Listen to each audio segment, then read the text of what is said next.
Welcome to this explainer. All right, let's jump right into one of the biggest, most existential mysteries that's completely captivated humanity for generations: our place in the cosmos. I mean, have you ever stepped outside on a clear night, looked up at that vast expanse of stars and just felt that profound sense of wonder? It hits at the very core of who we are. So today we're going to unpack the actual science behind the search for extraterrestrial life, cutting straight through the science fiction to see exactly where we stand in this ultimate cosmic hunt. It's arguably the most profound question we can possibly ask. Are we truly alone? When you really stop to consider the sheer, mind-boggling scale of the cosmos, with billions upon billions of galaxies just scattered across the universe, it starts to feel almost impossible that Earth is the solitary oasis for life. Mathematically speaking, it's highly improbable that in all of that vast, sprawling space, our tiny blue dot is the absolute only one that struck the biological lottery. But what does the hard science actually say? Well, let's start with this dizzying scale: trillions. In our own local neighborhood, the Milky Way galaxy, there are hundreds of billions of stars. And we now know that many, if not most, of those stars have planets orbiting them. When you expand that out to the entire observable universe, scientists estimate there might literally be trillions of planets out there. Trillions of unique rolling worlds, each with its own chemistry, history, and environment. Just the sheer numbers give us a staggering amount of chances for life to take root. Okay, moving to Section 1, Redefining Alien Life. What are we actually looking for? The crucial point to remember here is that in science, an alien is simply any form of life that exists outside Earth. It's a strictly biological designation. When scientists talk about alien life, they aren't inherently talking about hyper-advanced civilizations building massive space fleets. The threshold is literally just life. Any biological organism, no matter how ridiculously small or simple, that did not originate on our planet. And this is a contrast that completely trips people up. On one hand, we've got our pop culture expectations, the green creatures with giant almond eyes and flying saucers. But the scientific reality is so much smaller. In reality, science is looking for tiny microbes, single-celled organisms, or extremophiles just surviving in impossibly harsh environments beneath the surface of other worlds. Finding even a single microscopic living cell on another planet would fundamentally rewrite our understanding of the universe forever, even if it can't pilot a UFO. Let's move on to Section 2, Exploring Distant Worlds, way beyond our solar system. This search really kicks off by narrowing the playing field down to the habitable zone. You probably know this as the Goldilocks zone. Not too hot, not too cold, but just right. It's that specific region around a star where the temperature would actually allow liquid water to pool on a planet's surface. Because water is absolutely essential for life as we know it, finding planets hanging out comfortably in this zone is the ultimate holy grail for astronomers. And get this, we are actually finding them. We've already discovered thousands of these exoplanets outside our solar system, and they are wildly diverse. They range all the way from rocky, Earth-sized planets that might look a bit like our own home, to massive gas giants that completely dwarf Jupiter. Every single time we point our telescopes at a patch of sky, that catalog of exoplanets just grows, giving us entirely new targets to investigate. To really investigate them, we rely on incredibly powerful tools like the James Webb Space Telescope.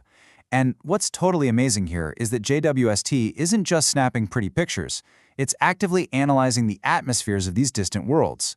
Scientists are scanning the light passing through those atmospheres, hunting for specific gases and chemical signatures that might point to biological processes.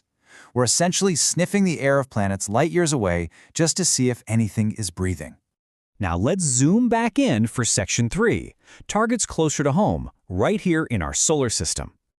Naturally, Mars is a primary suspect. The geological evidence tells us straight up that billions of years ago, Mars was not the dry, red desert we see today. Rivers and lakes literally flowed across its surface. It had the water needed for life. Because of that ancient, wet history, we've got robotic rovers on the ground today, actively digging and exploring, hunting for signs of ancient microbial life. We're basically looking for tiny fossils that could prove life once thrived right next door. But honestly, what might be even more exciting are the icy moons, specifically Europa out by Jupiter and Enceladus near Saturn. The key feature they both share is a frozen crust, hiding a vast, liquid ocean underneath.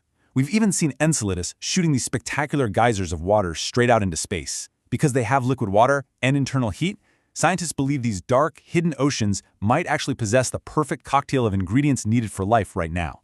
Now, with all this excitement, it is absolutely crucial that we stay grounded. I'm sure you've seen the headlines about mysterious UFO sightings, but remember this core scientific principle. Unexplained does not automatically mean extraterrestrial. Just because we can't immediately identify something flying in the sky doesn't mean it's an alien spacecraft. Scientists require clear, repeatable proof before making any extraordinary claims about finding extraterrestrial intelligence. That lack of evidence brings us to a massive, haunting conflict in Section 4, the Great Silence. Where is everybody? This is the core of the Fermi Paradox, named after physicist Enrico Fermi, who famously just blurted this out during a lunch with his colleagues. It asks a simple but terrifying question. If the universe is so incredibly large and the conditions for life are so common, why on earth haven't we found anyone yet? The math heavily suggests the universe should be teeming with life, but our observations just show us a silent, empty void. So scientists have theorized a few potential answers to this paradox. First, maybe basic life is common, but intelligent civilizations are just exceedingly rare. We might honestly be one of the first. Second, maybe they do exist, but space is so unimaginably vast that they are simply too far away for our signals to ever cross paths. Or third, they might be communicating in ways our current technology just cannot detect. We could be listening for standard radio waves while the rest of the universe is using a completely different, far more advanced method. So where do we go from here? Section 5. The search continues. Humanity's quest. Organizations like NASA and other space agencies aren't backing down. They're relentlessly continuing the hunt. We are actively scanning the skies with those advanced space telescopes. We're constantly deploying sophisticated new rover missions to dig deeper into Mars, and we are systematically studying the atmospheres of distant exoplanets. With every single launch and every fresh data set, we are creeping one step closer to an answer. So, the million-dollar question, are aliens real? The honest scientific truth is that we just don't know yet. But there is absolutely zero proof that we are alone either. The universe remains vast, untamed, and packed with mystery. Humanity is listening harder right now than ever before, which leaves us with one final crazy thought. If the cosmic phone finally rings tomorrow, are we actually ready to answer it? Thanks so much for joining me on this explainer.